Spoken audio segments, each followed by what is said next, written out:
പിന്നെ ആപ്പാകുമോ കോൺഗ്രസ് എന്നുള്ളതാണ് ഏറ്റവും പ്രധാനപ്പെട്ട ചോദ്യം. അങ്ങനെ കോൺഗ്രസ് ആപ്പ് വയ്ക്കുകയാണെങ്കിൽ BJP വീണ്ടും അധികാരത്തിലേക്ക് 27 വർഷങ്ങൾക്ക് ശേഷം മടങ്ങി വരുന്ന തെരഞ്ഞെടുപ്പിന്റെ ഒരു ഫലപ്രഖ്യാപന ദിവസമാണോ ഇത് എന്നുള്ളതാണ് ഏറ്റവും പ്രധാനപ്പെട്ട ചോദ്യം. നോബൽ നമുക്കൊപ്പം ചേരുന്നു. നോബൽ, കൗണ്ടിംഗ് കേന്ദ്രത്തിൽ നിന്നുള്ള ഏറ്റവും ഒടുവിലത്തെ വിവരങ്ങൾ എന്താണ്?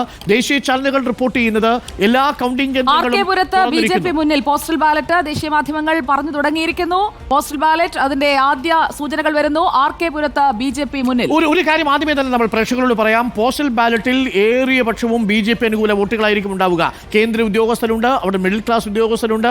ആ സർക്കാർ ഉദ്യോഗസ്ഥരിൽ ഭൂരിപക്ഷവും ഡൽഹി പോലീസിൽ പ്രവർത്തിക്കുന്നവരാവട്ടെ, ദില്ലിയിലെ മിക്കവാറും സർവീസ് സംഘടനകൾ പ്രവർത്തിക്കുന്നവരാവട്ടെ, ഇവരെല്ലാവരും ദില്ലി കേന്ദ്ര സർക്കാരിൻ്റെ ഉദ്യോഗസ്ഥർ കൂടിയാണ്.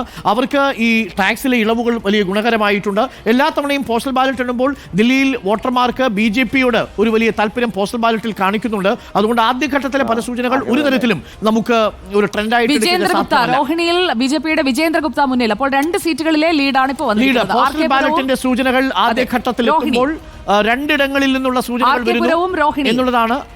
രണ്ടിടങ്ങളിൽ സൂചനകൾ വരുന്നു. BJP will script historic comeback, ചരിത്രം എഴുതിക്കൊണ്ടുള്ള ഒരു തിരിച്ചുവരവ് BJP നടത്തുമെന്നാണ് BJP പറയുന്നത്. ന്യൂഡൽഹിയിൽ കോൺഗ്രസിന്റെ തിരിച്ചുവരവിനൊരുങ്ങുന്നു. BJPയുടെയും ആം ആദ്മി പാർട്ടിയുടെയും ഒക്കെ നേതാക്കൾ വിവിധ ക്ഷേത്രങ്ങളിൽ പോയി പ്രാർത്ഥനകളൊക്കെ നടത്തുന്നുണ്ട്. BJP നേതാക്കൾ പ്രാർത്ഥന നടത്തുന്നുണ്ട്, ദൃശ്യങ്ങൾ വരുന്നുണ്ട്. നോബൽ, ഇപ്പോൾ ഏറ്റവും ഒടുവിലുള്ള വിവരങ്ങൾ അനുസരിച്ച് 2 കേന്ദ്രങ്ങളിൽ നിന്നുള്ള റിസൾട്ടുകളാണ് ഇപ്പോൾ പുറത്തു വന്നുകൊണ്ടിരിക്കുന്നത്. രോഹിണിയിൽ BJP എന്നൊക്കെ പറയുന്ന രൂപത്തിലേക്ക് എത്തിയിരിക്കുന്നു.